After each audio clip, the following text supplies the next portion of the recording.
I'm so grateful for everything that is happening in my life, but I seem to lost that drive that, I had once. And when I get those wins, I'm like, that was a good win, but I don't really feel, you just don't get those ego boosts from all the wins. You don't try to get to the next level. What I mean by that is stop trying. So he just put his fingers in my CV4 joint, which is right at the base of the skull here, and it shot me into what felt like an acid trip. That's the amount of emotional suppression that I had stuck in my tissue. You realize that the next level is going to be bigger and better and more bright and amazing because you are now honoring a part of yourself that you've been denying for so long. The important thing to take away from that is having the ability, in brutal honesty, to be able to call yourself out on your bullshit. What's up, everybody? Welcome back to the True Form podcast. Before we dive into today's episode, I just want to thank the legends at 𝗪𝗪𝗡 for sponsoring today's episode. I'm actually blown away how this little red light therapy device is dramatically improving my health, recovery, vitality. Later on in the episode, I'll tell you how I've been using it and why you should think about getting one yourself. But first, we'll dive into today's conversation. So Naam, my parents found it in a baby book when I was a baby. It means the compassionate one, but Naam is also it's Hebrew and it's in the Old Testament. Naam is a minor prophet. Yeah. Amazing. Yeah. So there's a pretty cool little story behind it, but I like to think that I live up to the compassionate part. I do my best to do that. Well, I was about to say the same thing. Like I just said, been through your content, and I'd say it suit your name very well. Thank you, man. I appreciate that. Hell yeah. Well, Naam, thanks for coming on the podcast. Thanks for having me, brother. Pleasure to be here. I appreciate you coming on. I'm excited to dive into your stories, your learnings, everything you're doing at the moment.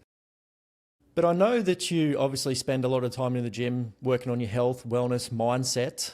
I want to start with, what do you think people are getting wrong? Like, what are people focusing on? This podcast, I'm a big fan of getting people to be aware of the things that they need to live a long, healthy, happy life. But I find, like I said, I'm a PT, spend a lot of time in the gym, but people focus on a lot of the wrong things, thinking that they're doing the right thing, but they're just not going to get there. So, like, when it comes to mindset, gym, healthy, eating, wherever you want to go with the question, what do you see people getting wrong? As a general consensus, I feel like too many people focus on only the physical body. And let me break that down a little bit because, I spent 10 years in the military and being in the special operations community. What I really took away from all my experience there is what separates the great and longevity from, just maybe getting to a goal and then letting it go and not thinking about it anymore. It's the mindset. It's connecting to your intentions behind why you do what you do. And when you can really dig deep down and identify, like, okay, why am I resistant to this habit? Why do I seem to be obsessive or addictive when it comes to my eating patterns? Or why do I rely so much on the numbers and not pay attention to what I feel inside about how we're doing it? And when you can sit back and ask yourself these questions about the habits, patterns, and processes that you go into when you're hitting the gym, no matter what kind of exercise that you're doing, right? Movement is life. And you can go too far, you can go not enough. Like, everyone has their own homeostatic set point, if you will, right? And this day and age, with social media and with all the distraction and with all the external world stuff that is hitting us everywhere, it's easy to get caught up in external, ideas of what it looks like to be in optimal health or optimal shape. Or, you can get obsessed with things that are not healthy for you. But the reason why you're obsessed with those things is because you're a vibrational match to it. And when you can break things down like that, every now and then, for me personally, I'm 47 years old. And what keeps me, in the longevity game, when it comes to training and exercise and also mental strength, is about every 6 months I take a step back and I disconnect from everything. I do a deep detox.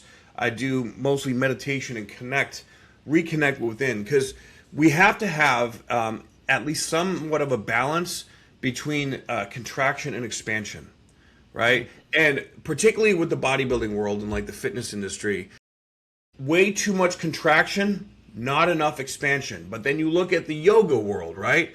Way too much expansion, not enough contraction, right? So there's a lot of extremes that go to different places. So actually in the book that I wrote, The Biohacker's Guide to Spiritual Bodybuilding, I break down all these different things to look for when it comes to our the reason why we do what we do. And there's always something to learn, always something to assess, to overcome, to find a way to do better, right? As long as we're alive, we can always improve. There's no such thing as perfection, you know, only optimizing performance. Yep. I love that. That was perfect answer. And Thank you, brother. I was going to follow up with how do we become more aware, but you've already answered that. You every 6 months you go into that detox. Yeah. But can we dive into that a little bit deeper?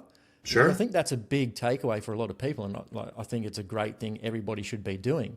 So how did you come across that? When did you start doing that?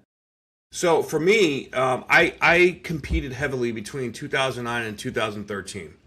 And when I was competing heavily, yes, I abused performance enhancing drugs.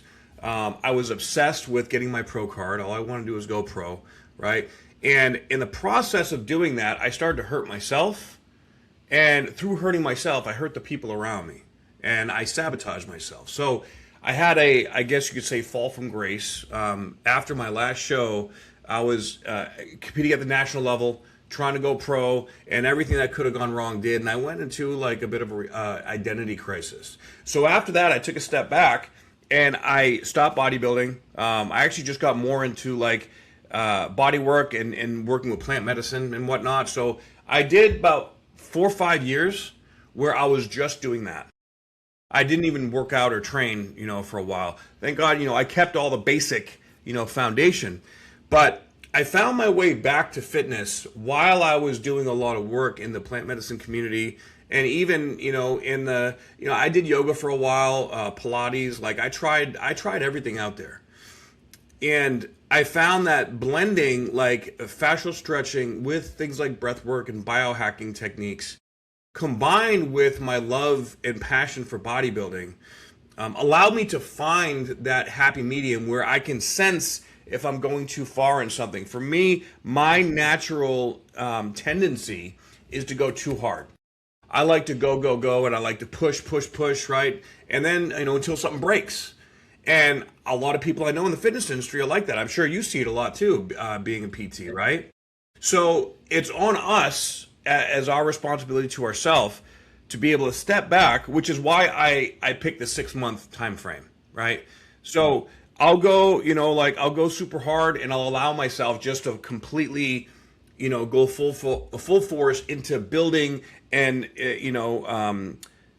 solidifying the details in my physique, right? But not so much where I get super judgmental about it, but more like, okay, where am I off in my behavior patterns right now, and where can I address it? And I have to take energy that I was, you know, giving over in one direction, take a step back first, because you can't just go, you know, driving 40 miles an hour in this direction to driving 40 miles an hour this direction. You got to slow down, stop, turn, and then speed up again. And that is, I think, a thing a lot of people miss, is that they try to just go, you know, full bore from one direction to the other. The body doesn't work like that, particularly when you're dealing with the central nervous system, right? So I'm actually coming up to my 6 months now. I just started my process of, you know, I don't abuse performance enhancing drugs anymore. I am on TRT, and but what I do is based on my blood work, I bring my numbers to high normal, right, where I feel optimized. Usually my testosterone is around 1200. All right, I bring my IGF-1 levels, you know, with HGH or some kind of GHRH in order to bring it up to high normal. And then I may throw in some peptides, you know, here and there. Like if I'm feeling inflammation, I'll throw in some PDA or BPC 157. And I like the anti-aging stuff too, like epitalin and ARA 270, all that kind of fun stuff. Also my gut, I make sure that I pay attention to my gut health. If I start feeling bloated or I can't digest food very well, you know, then I take a step back, I'll fast, or, I'll take some peptides to help clean out the pathogenic bacteria going on, which, let's face it, this day and age with all the stuff that we're being bombarded with, everybody has some level of gut, dysbiosis, right? Yeah. So detoxing my body, so my process, what I go through, I keep it very basic and simple, but very effective. I use Combo. Are you familiar with Combo?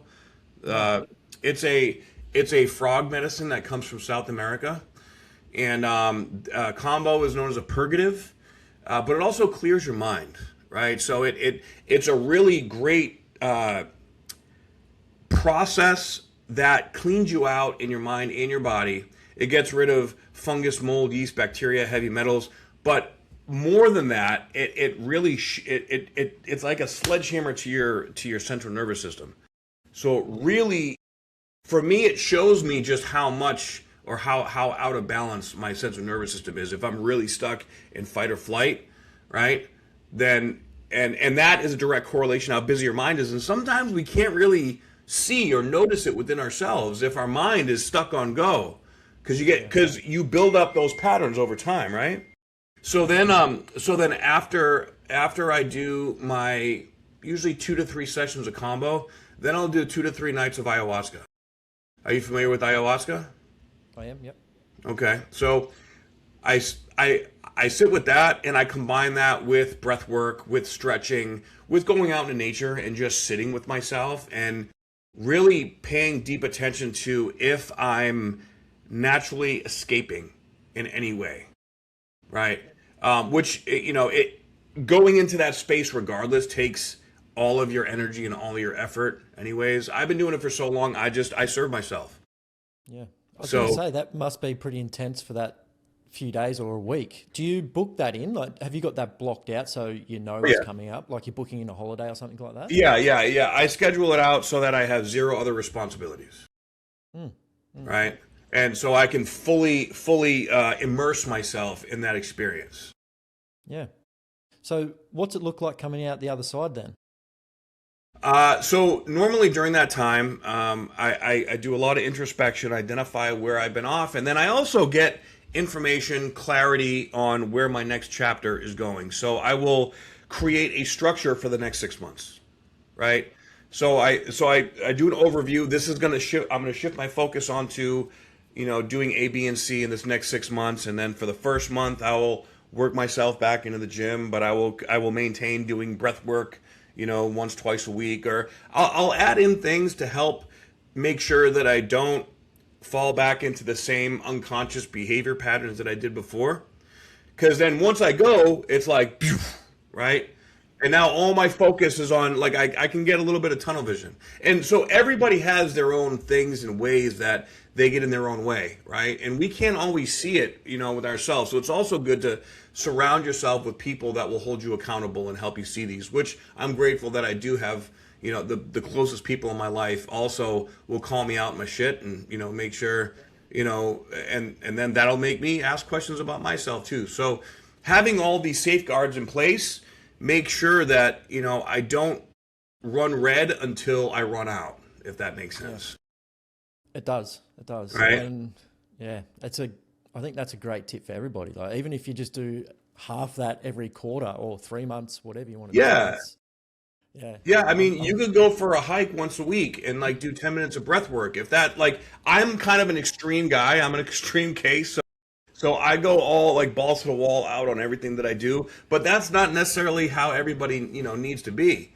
The important thing to take away from that is having the ability, in brutal honesty, to be able to call yourself out on your bullshit. Yeah. Right? That's the hard part. Yeah. I've been diving into that a lot lately. Yeah. Well, that's good, man. Man. Come up against things that I've been talking about change. Like, change is very scary for people. And a lot of the time you can't see it because your subconscious or nervous system is just so afraid of it. So you just can't see it. So like you said, just taking that time to quieten the noise so you can see it, or having the people around you just to call that bullshit out.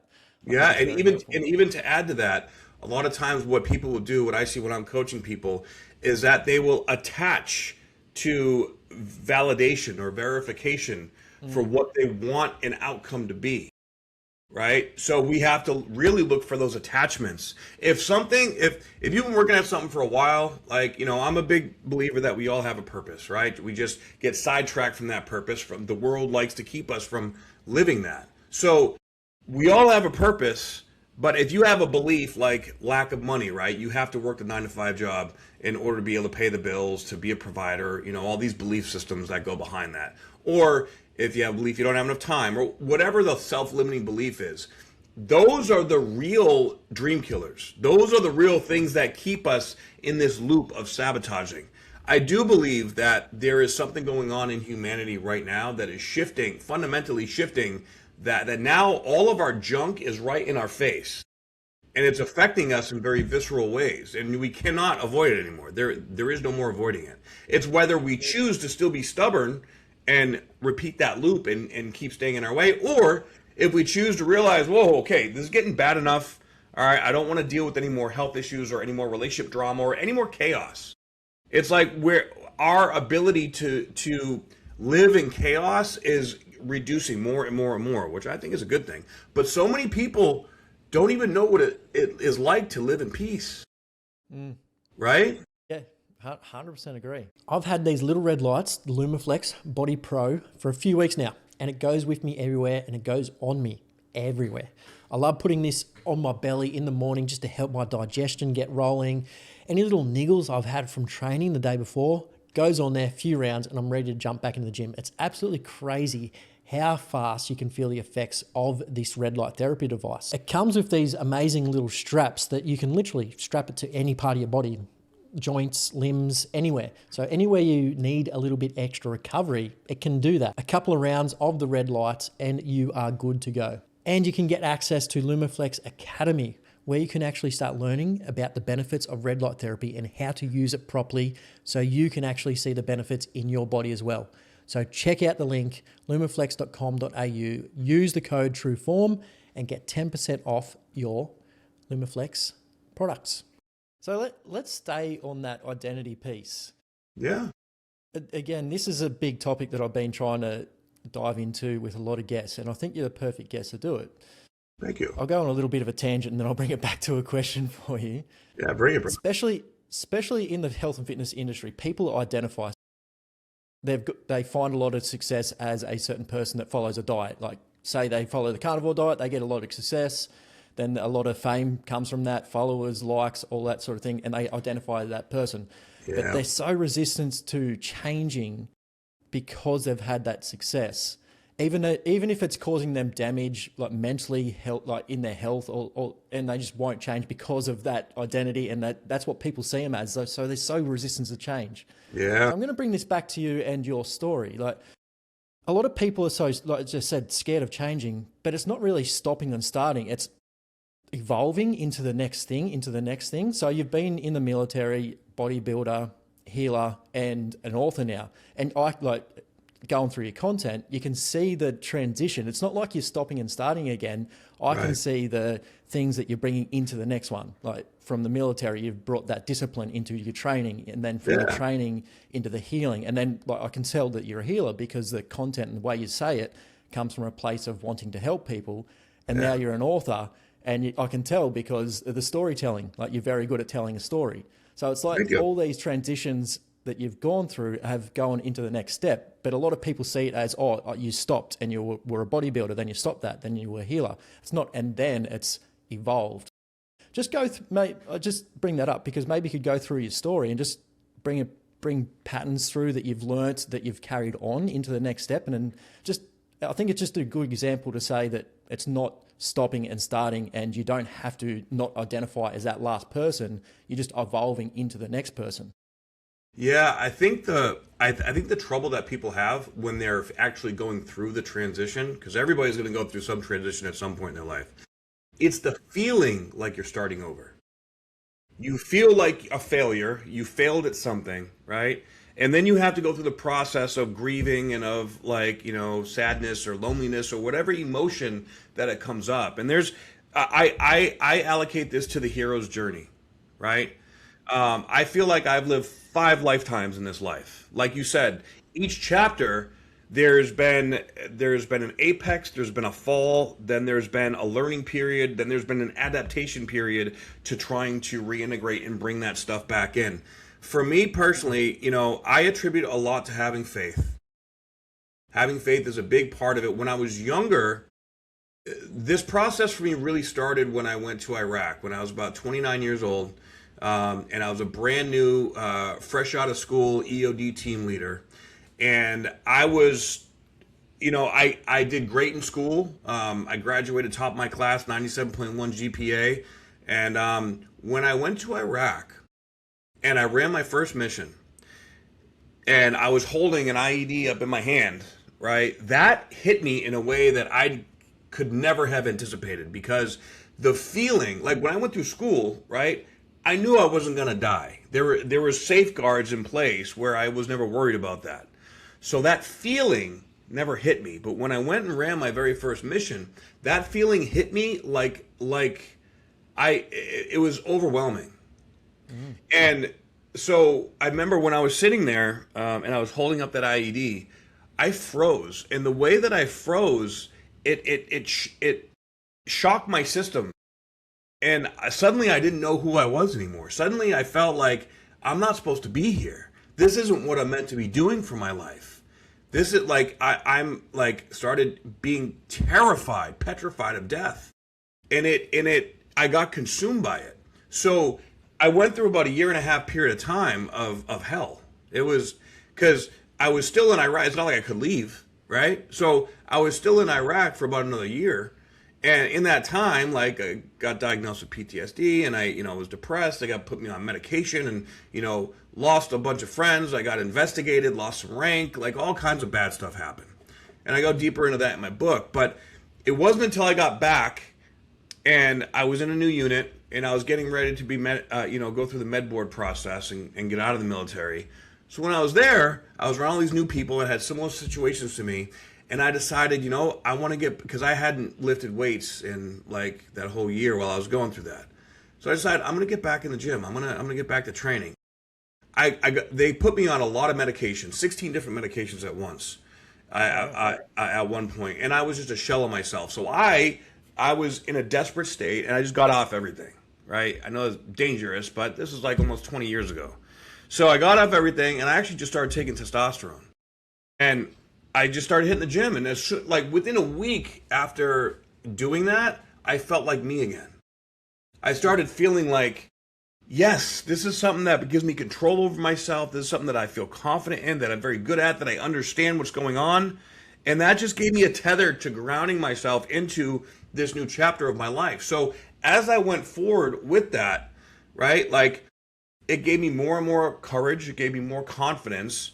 And it really brought me out of this deep depression that I was in. Now, as move forward 3-4 years, I moved to Arizona and I started going to school, and because I want to figure out what was up with my brain. I wanted to understand PTSD, so I wasn't another statistic, right? So I've been doing that. I'm competing in bodybuilding full time, but then I got caught up in the bodybuilding lifestyle, and I started just. At that age, I just started thinking about girls and, going pro, and that's all I cared about. And that ultimately bit me in the ass, right? I had to learn a lesson. And then... Just there, you were talking about before your pro card, and that's all you wanted to get. Did you end up getting your pro card? I did not. No. Mm. So at the time, this is before Classic Physique came out. And this is like right when Men's Physique was starting. And I hired a coach for my 5th show. And beyond. And when I did there, he was like, look, you're going to have to gain like another 40 pounds if you want to be able to step on stage and compete with these guys. Because of my height, I had to be a heavyweight. Right? And I wanted to compete against the best in the world. So, all right, I started my journey. And that's when I upped the gear and, I started getting, big. I got up to about 255. And I was so uncomfortable. I was so miserable. I got sleep apnea. I couldn't sleep. Like I was angry. I was just not... I didn't feel like I was actually like, doing something that I loved anymore. It felt more like an obligation. And when I did that last show in 2013, I placed 33rd out of 38 people. Those guys were just genetic freaks. And it really, I took a step back after that. And because now I had another identity crisis. I put all this work, all this money, all this energy, all this effort into trying to go pro, and I did even worse. So obviously that's not really for me. Was my purpose being here? And I fell into a depression again, and I was confused, and I felt lost, which is when I went into massage school. And when I went to massage school, you know, the number one thing that they teach you when you start going there is to get into your beingness. You have to slow down, take deep breaths, and relax to connect, you know, to your client that you're working on right there. Well, I had never done that in my life, right? I was always like, you know, go, go, go, you know, sympathetic dominant, you know, fight or flight survival mode. So when I started doing that, what's that? How old were you when that first happened at massage school? 33. Okay. Yeah. So when I started doing that, after about 2 months of doing that, I started getting these crazy pains, headaches, cluster headaches from the back of my right eye to the back of my right eye in my head. And one day it got so bad, I wanted to run into a wall, and like nothing was helping it. And the partner that I was working with that day was like, "Hey, can I do some work on you to try to, you know, see if it helps?" And I was like, "Yes, anything." So he just put his fingers in my CV4 joint, which is right at the base of the skull here, and it shot me into what felt like an acid trip. Like I shot out of my body, and I felt like I was going down like this black wormhole, and I felt like demons were trying to attack me. And on the outside, come to find out that like I was flopping around like a fish. It looked like I was having a seizure. And this was in front of the whole class, by the way, too. So this lasted for 2 hours. All right. I would flop around, then I would, you know, lay there like I was, you know, comatose. Then I would flop around again, rinse and repeat for 2 hours. And after it was done, I felt like I got hit by a truck. I was exhausted. I was crying. I was like my throat was hoarse. I was like, what the hell just happened? Do I have to go to the hospital? Like, am I in danger? Do I have a health condition now? What's going on? And the instructor actually just laughed. And he was like, you just had the most intense SER I've ever seen anyone have. So for your listeners, an SER is a somato-emotional release, which includes fascial unwinding. So basically, up until that point in my life, right, I've been sympathetic dominant. I've been very constricted in my fascia, and all this emotion had been trapped in my body. I had never known how to release it. Not to mention, I think at the time I was taking Adderall and doing pre-workout and taking Ambien to sleep and all this stuff, right? So because I started to consciously slow myself down without being aware of what it was actually doing, eventually it hit a threshold where my central nervous system was like, all right, it's time to balance out. But because I had built up so much muscle, remember, I was 250 pounds when at this time. So I'm this big jack, you know, dude on a massage table flopping around. I wish I got some video footage of that. But that's the amount of emotional suppression that I had stuck in my tissue. And after that, I didn't want to eat the same foods. I didn't want to lift weights anymore. I didn't want to be around the same people. I broke up with my girlfriend. I was like, you know, everything just feels wrong. And that was about the same time where I just started working on people all the time. And a few months after that was when I drank ayahuasca for the first time. So when I drank ayahuasca, you know, I was terrified. Because I never knew what it was like to surrender, right? So as I went into it, I was super nervous, heart's pounding out of my chest, a lot of anxiety. And when the medicine hit, it took about an hour, but I felt this warm, relaxing, just blissful feeling just flush over me. And I got the message that, like, this is what love feels like in your physical body. And at that point, that made me question everything. I had never felt true love before. So it made me realize, wow, everything that I felt before this that I thought was love was actually some form of attachment. So that really just broke my whole paradigm wide open and realized that this is actually what I've been looking for the whole time. I was searching for a feeling because I knew, part of me, deep down in there, knew that existed. But I didn't know how to articulate it because I didn't have a reference point. So now I have a reference point for that. And all this fascial unwinding, it took me years to strip all the layers of all that blockage and constriction and all this sympathetic dominant stuff out of my body. And, after a few years, I came back to the competition stage in 2022 as a masters, and I just kind of wanted to see how I would do, and I ended up winning first place, which is good. Oh, wow. Thank you. And but when I won that show, I felt nothing. And that kind of surprised me, because before I used to get high off the feeling of winning. It drove me, right? But that feeling, it was also synonymous with external validation, which is what I think a lot of people in the fitness industry, like you were talking about, they get big from doing the carnivore diet. Now their identity is tied to what the world sees them as. And now they have an addiction or an attachment to that external validation. And now they don't know how to change because they don't want to lose that. You have to be willing to lose all of that. But the important part to understand, especially if you've never been there, the surrender and the faith of being able to let go and be honest and authentic about it, that is where you realize that the next level is going to be bigger and better and more bright and amazing, because you are now honoring a part of yourself that you've been denying for so long. Right? So, but you won't know. It's kind of like, that meme with, Jesus has is with that little girl, and she has a teddy bear, and he has this bigger teddy bear behind his back, right? He's like, you got to give that to me first, right? You have to be willing to give up the little teddy bear, because there's a bigger teddy bear out there that you don't even know exists, because you have to become a new version of yourself, which is really just eliminating the parts of you that are not really you, that are ego driven. Right? I've been going through a similar thing, so I'd love to stay on this and just dive into that a little bit deeper. You said the next level. So I feel like I'm the same. At the moment, I've let go of a lot of things. Again, being in the fitness industry, you hold a lot of identity with how you look. We'll dive into that in a minute as well.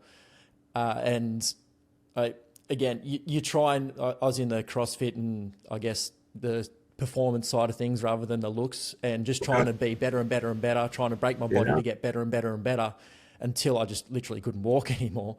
And I identified as that person, I identified as Jack the PT, and that was me. And it's taken a lot of years to let go of that ego. And at the same thing with you winning that comp. I love my life at the moment. My life is amazing. I'm so grateful for everything that is happening in my life. But I seem to lost that drive that I had once. And when I get those wins, I'm like, that was a good win, but I don't really feel anything. It's not like it's not an ego boost anymore. Right. And now I'm struggling to get to that next level. How do I keep driving forwards now that I've let go? I'm happy, with everything that's happening. You just don't get those ego boosts from all the wins. Right. That's what I'm trying to get at. So how do you get to that next level? Like you were just saying, that next level person. You don't try to get to the next level. You have to become a vibrational match and attract that next level. So what I mean by that is stop trying. Okay. That's the exact thing that is keeping you, because think about it this way, the version of you that you are right now is not going to be the version of you at whatever next level, whatever that looks like. You have to become a new version of yourself at that place. So the only way that you're going to know what you have to let go of, what you have to shed to become that, is by, like we said, slow down the car, put it in park for a minute, and then just connect. And when you connect without the external noise, it comes in layers. So now you know that stimulus is not working for you anymore. That's the first step. That's like realizing, okay, I got to slow down. But the mind wants to dig deeper into it and figure it out and look at statistics and chats and why the fuck, right?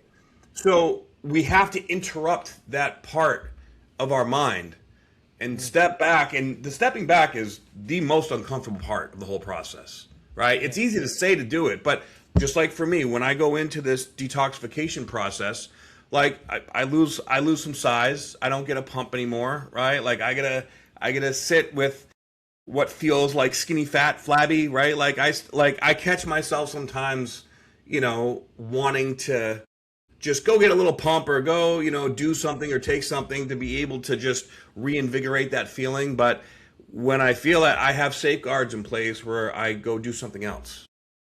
right? Like I'll go do breath work or lay on my sound lounge or do red light therapy or a cold plunge or, you know, something along those lines that will help just shift my mind and get myself out of that desire. Because that is a desire that at one point worked, right? So we've conditioned ourselves to receive it like that. So now we have to decondition ourselves, but we have to slow it down and realize that that pathway is no longer. Oh, I've lost you. Sorry about that. I was getting passionate on there. Love it. Keep going. Right. So stop trying to figure it out. And you have to sit with that still small voice in your heart and allow it to speak to you in a new way. And that can take an hour, it can take a week, it can take a month. Right? So what I personally do when I'm in that sort of holding period is I will start, actually that's a big part of how I wrote my books. Right? Just start journaling, writing down everything that I'm feeling, going through, experiencing. And then I come back later and I can see, okay, I wrote this like I was a victim, or I was projecting my anger here, or I was still feeling emotionally, activated or triggered, in this situation. And once you can approach whatever it is that, you're feeling drawn to, and you can talk about it or you can connect to it without having an emotional stimulus, that means that you've moved through it. Right? Okay. Yeah, I love that.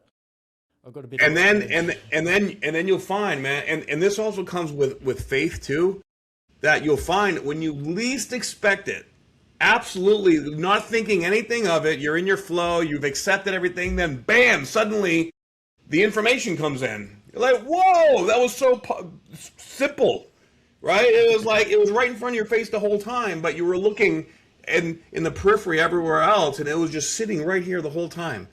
And that's when you can start, all right, let's get excited, let's move, and then start moving in that new direction. All right, love that. Yeah. I'm gonna definitely put all that into practice for sure. Good, man. Happy to hear it. Let's stay on the identity piece. We've both been through that journey where we've identified like our body as who we are and the physical. The fitness industry is very terrible at like even you said, at your peak when you were like competing in bodybuilding, but you felt terrible. Yeah. You couldn't sleep. Sleep's one of the biggest things that you need to focus on. Yeah. Sleep's so important, but you get to the point where you're chasing that physical thing that it's just causing all this damage. And same for me, like in my CrossFit, like I was pushing and pushing and pushing past my genetic abilities, and both my knees were giving out and I couldn't walk downstairs without pain. But I just kept pushing and pushing, because I thought that was healthy, and that's what would, if I could just get to that next level, I'd be healthier, I'd be fitter, I'd be stronger. Like, why do you think people are associating that image with health so much? Because that's what has worked in the past.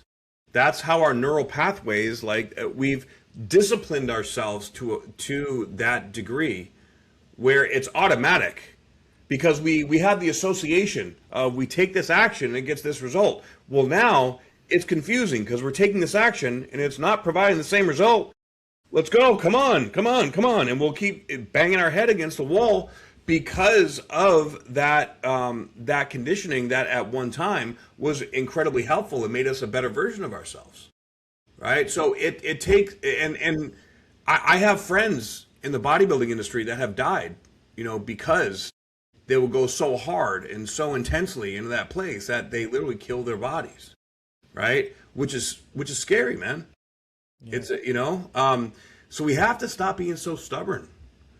And there are practices that you can do that will interrupt that stubborn nature, right?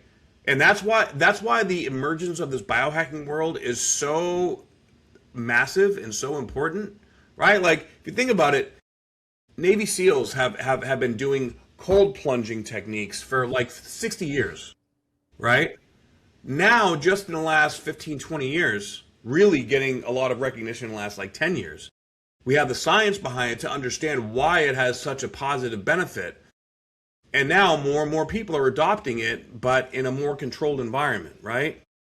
So our human instincts are there. We naturally have it The problem is when we try to figure it all out, and that comes from a sense of needing control. So when we break it down, right, and this is where the immense amount of self-awareness comes into play. You have to look at where are you trying to control the outcome in your life, and where are you allowing your faith to guide you. You have to have a belief in something bigger than yourself, or else you think that you're actually doing everything, and that leads to narcissism. And unfortunately, in the fitness industry, there is a lot of narcissism, right? In fact, even PEDs, when you take too many PEDs, the higher, say, your testosterone levels are for men and women, right, when they're out of range, that also turns up the noise on your ego.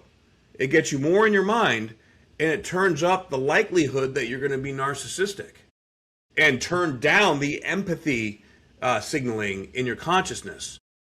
And if you're running, like you see, I mean, I can go on a tangent about what I'm seeing on social media these days, but, you know, it is what it is. The important thing to understand is that, I mean, even in the CrossFit world, right? Like, there's certain practices and ways that you do things, and certain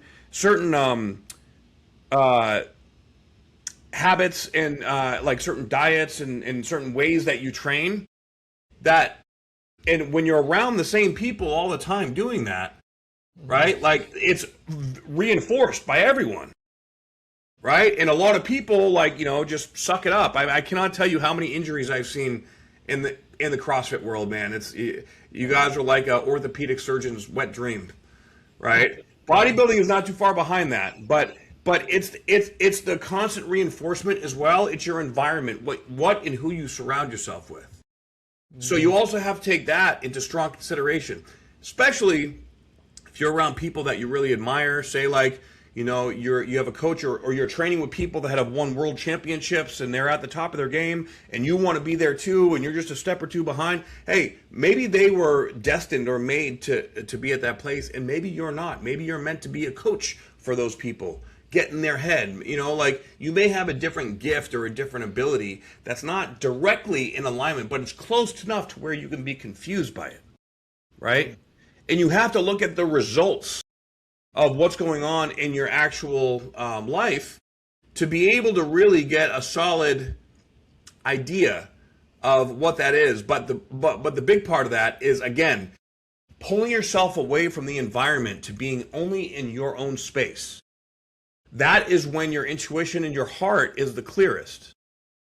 Your heart will tell you where to go every time, but there's a lot of fear associated with the heart, right? When we've had our heart broken, or we've had issues with our mom and dad growing up, right? Abandonment issues, rejection issues. It really always comes down to those things, right? And to be able to face and address our issues with our mom and our issues with our dad and our issues with the family members that we grew up with, that gave us, when we were in our most vulnerable state in our life, they sort of set the stage for the way that our central nervous system functions. So you really have to bypass everything in the now. Like, if things have gotten to that place where you're just like, I'm stuck, I don't know what to do, where to go, that is the direction to go. Back to your childhood, back to when you were a kid, and you have to clear the layers of noise from the last month, last year, last 10 years, however long, right?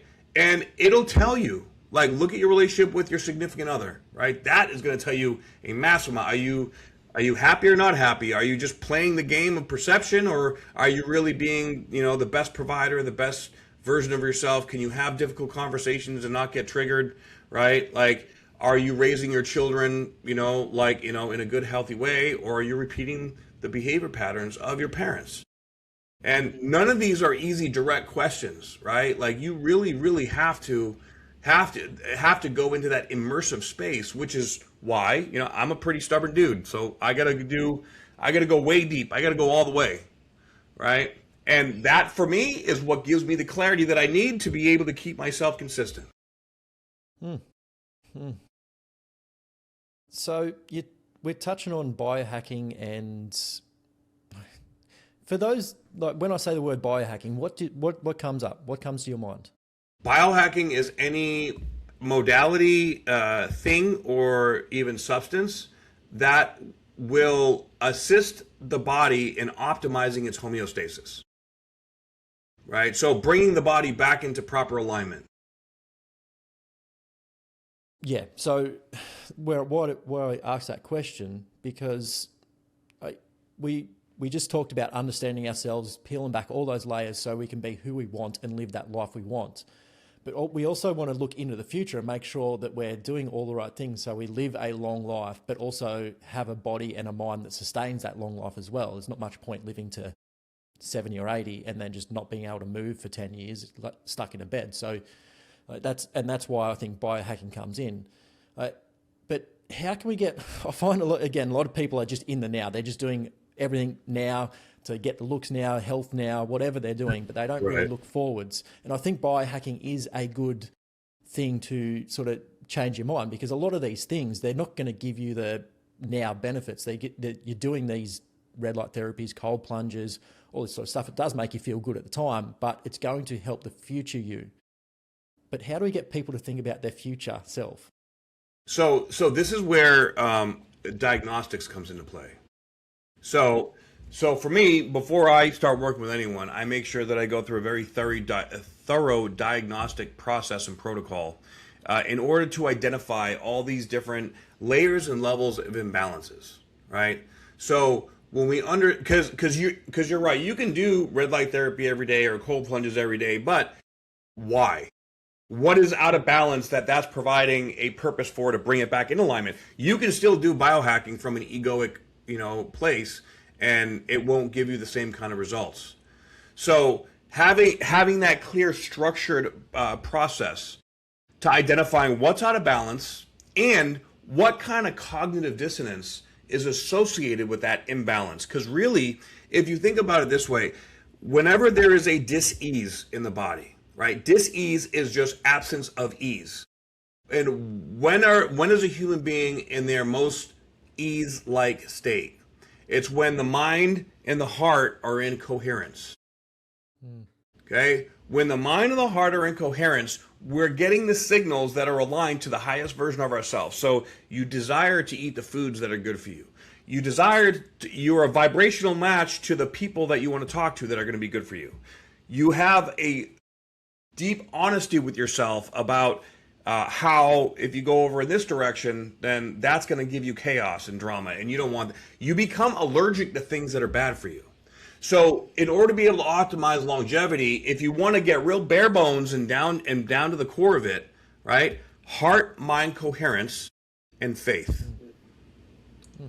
Right? You get those in order, and then you get the data, the information that shows you where your mind, heart, coherence, biologically, nutritionally, psychology are out of alignment. Then you make a plan to be able to bring these things through your habits, patterns, your awareness, and your action, for what you're going to consume and what you're going to expend your energy on, becomes aligned to the highest vibrational version of you. Then you lock that in and you take one step at a time. And, that sounds overly simplistic, but the truth is rarely more complicated, right? It's our emotional state that makes it complicated.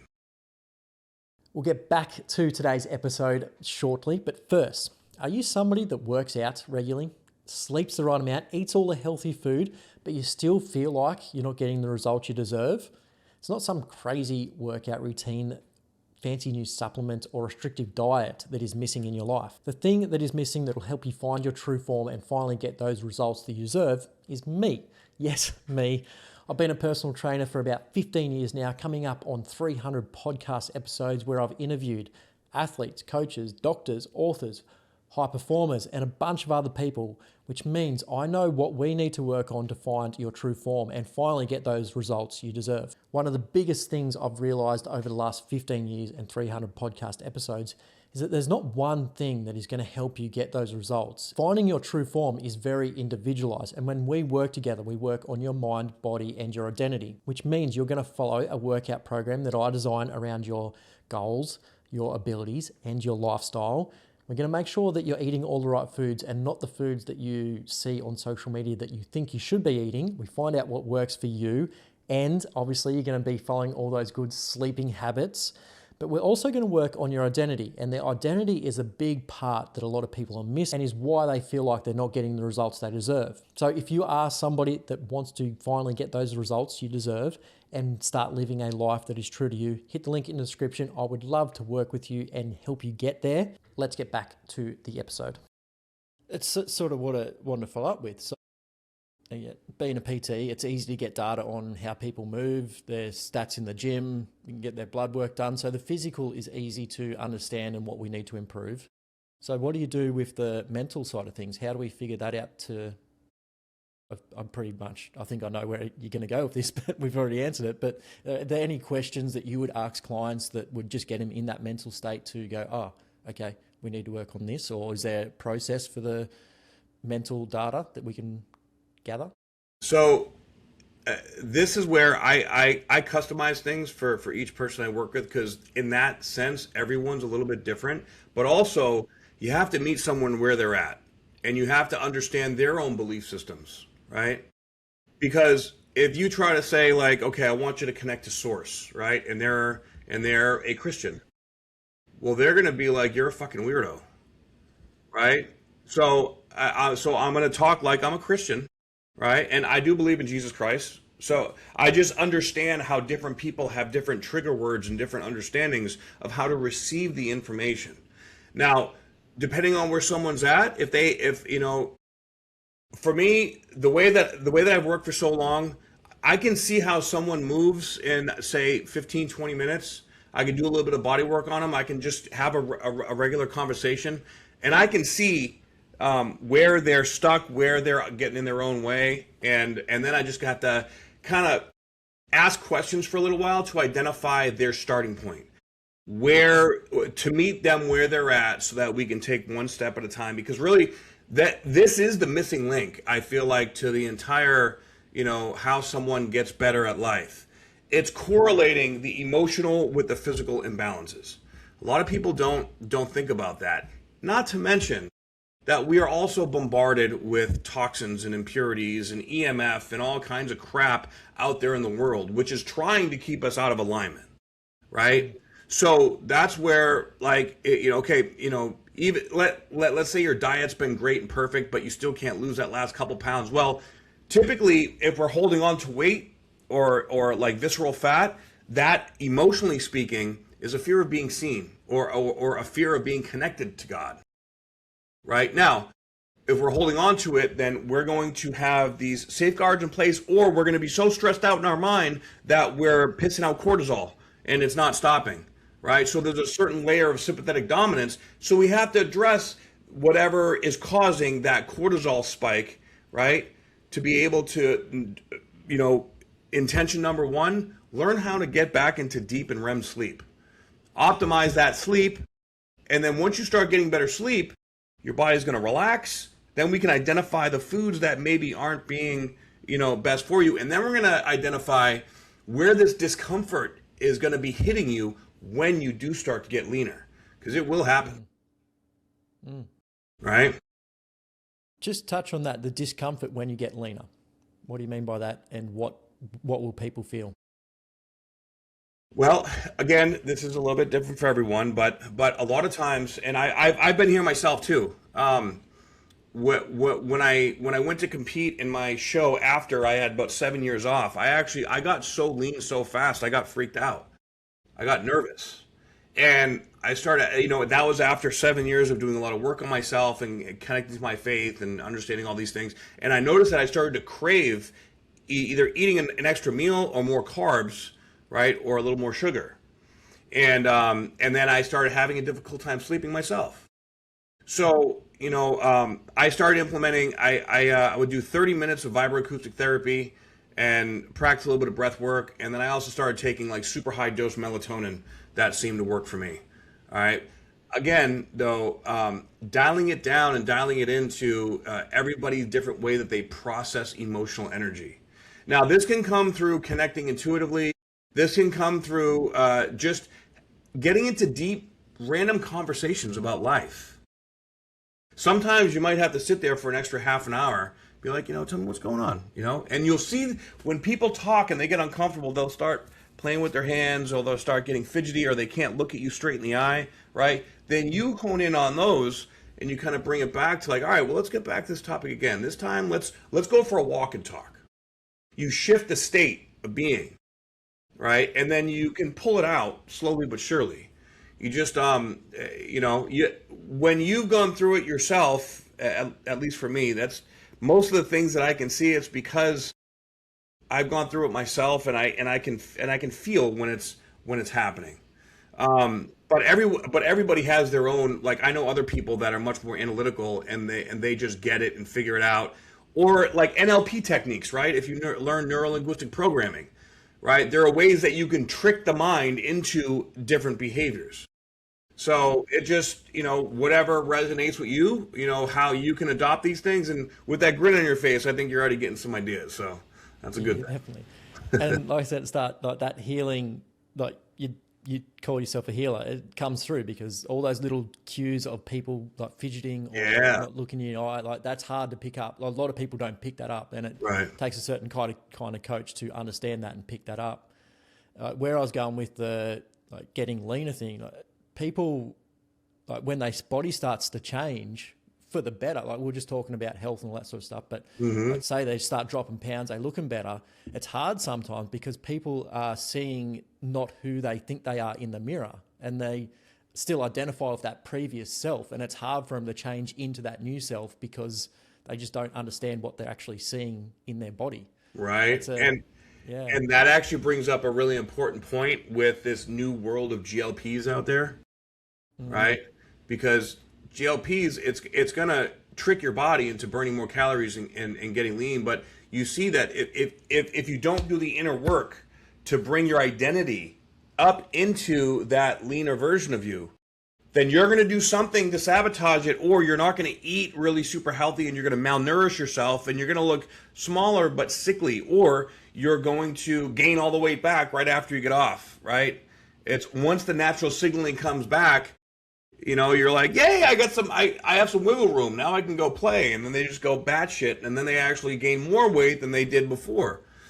And so that's where like a lot of the, there's a lot of quick fixes and easy ways for people to gain these, like, we live in a world nowadays where it's instant gratification. And so bringing it back to doing that immersive, deep, slow process of inner work and inner awareness, it's a rare skill these days, and I think it's more important now than ever. Yeah.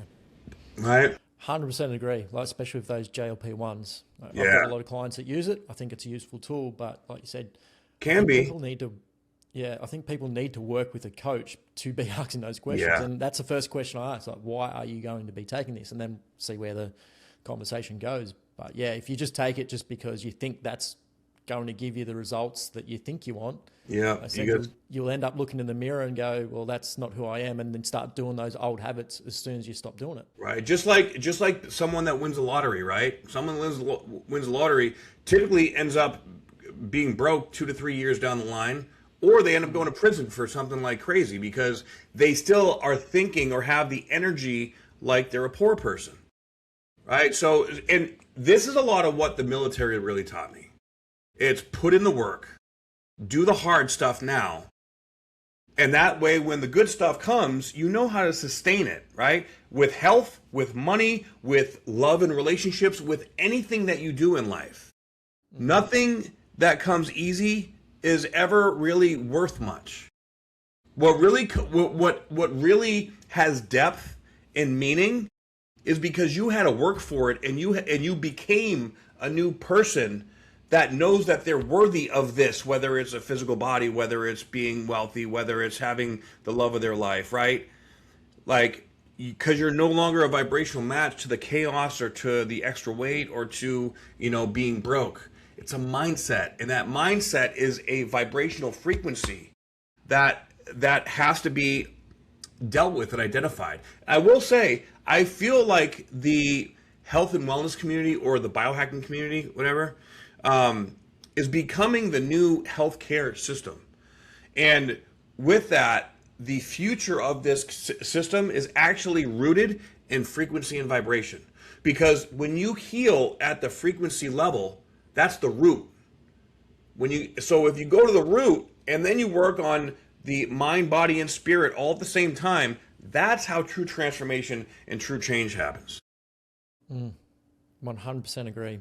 Yeah. And I do believe, the biohacking alternative health is going to be, it's getting bigger and people are using it more because big time. For ages, people have just been doing all these things and not feeling any better, taking medications or whatever you want to call it. Yeah, people are fed up with it. They're not getting the results they want. They feel like crap. Right. They want more energy. They want to feel better. And there's all these people doing all these weird things on the other side, feeling good, looking happy. Like, right? I want some of that. Yeah. Exactly. So I think a lot of people are starting to wake up to that for sure. That's exciting, man. Yeah. So let's start wrapping up a little bit. Okay. If you could get every single person to do one thing, like just one practical thing they have to do, like not just sit and think, but one thing that they have to actually do every single day, but every single person on the planet. So what would that one thing be that would give them the best life ever? Meditation. I'll go a step further than that. Meditation with breathwork. Or breathwork can sometimes be like a meditation, but sitting with yourself and connecting with your physical body. Right? Without distraction. Any meditations that you recommend or breathworks that you recommend? Because there's a lot of different ones out there that people can try. I'd say a good starting point is probably Wim Hof. I mean, he has a wide variety of different ways it can be done, but he also explains it really well. Me personally, I tune into my body and I feel what I need, but that's not how everybody functions. So Wim Hof is a good point, a good spot. And if you have the ability to get in a space where you're alone and or in or around nature. Yeah, 100% agree. Like as soon as I'm out in nature, I do it here in my apartment and I do it out in nature, and it's just two different worlds. Everything just gets more quiet, right? It's subtle. It's very subtle, but also learning to cue into those subtleties will also help to be able to perform all these things even that much better. Like, I want to ask, like, where did the name Spiritual Bodybuilder come from? And did that lead into the book? And where can people find the book and work with you and connect with you? Yeah, so it's kind of funny, actually. Spiritual Bodybuilder was given to me the first night I did ayahuasca. And I didn't really fully understand it at the time because I was, I hadn't done all this work on myself. But over the years, it's made more and more sense. But even to me, and it was just about literally a year ago that I wrote that book. And I wrote it in a month. Now, it took me 10 years to write my other book, The Indigo Flame. That's my life story. And I had to go through all the ups and downs and learn how to detach from, emotionally, and kind of move through all the layers of the lessons that I had to learn in my life in order to be able to present that. But once I got that done, there was a massive catharsis. And then all the clarity came to me about my philosophy when it comes to spiritual bodybuilding and knowing how to fully encompass that and getting it out to the world. So really, now that we've had this conversation, you kind of have a better idea of the layers of what bodybuilding really means. It doesn't necessarily mean that you are a bodybuilder, but building your multiple layers of bodies, your emotional body, your etheric body, your physical body, right? Your psychological body. All these different things, there's ways that we can learn and educate ourselves. And when we're tuning into all these different areas, we end up doing this equal amount of expansion and contraction, and we learn how to flow. We flow in the contraction, we flow in the expansion, and that leads to flow and optimization. Really just got to be brutally honest with yourself. That's what, you have to voluntarily go into these things. Like, you can't be forced into it. So when you're ready, step into it. And you can get both my books on Amazon, and you can follow me on Instagram, spiritual_bodybuilder, for pretty consistent little hacks that I like to throw out. Well, like I said, I've been following it and I enjoy them all. So I appreciate your time, Naam. Like, this has been a great conversation. I've learned a lot. And it's just good to get the other side, like you said, the other side. Like, we're all chasing these health and fitness goals, but why are we chasing them? So, yeah, I appreciate it. Exactly. Why? That's the big answer. And brother, it's been an honor chatting with you. You asked me some really, really great questions. So I think we had a really good dialogue, man. Pleasure to be here. What is up? Thanks for being here at the end of the episode. Obviously, you've enjoyed it and it's helped you find your true form. And I bet you know somebody that's going to help find their true form as well. So I'd appreciate it if you could copy this show link, send it to one friend or family member and say, hey, have a listen to this. It's going to help you find your true form. They'll probably have no idea what you're talking about, but it will help them. And I'd appreciate if you could do that. Also, all podcast platforms these days have some sort of algorithm. So the more you interact with this episode, the better it's going to perform and help reach more people and help them find their true form as well. So 5-star review, positive comment, like, share, comment, however you can interact with the episode. I'd appreciate that. And everybody listening that hasn't heard of the True Form podcast is going to appreciate it as well.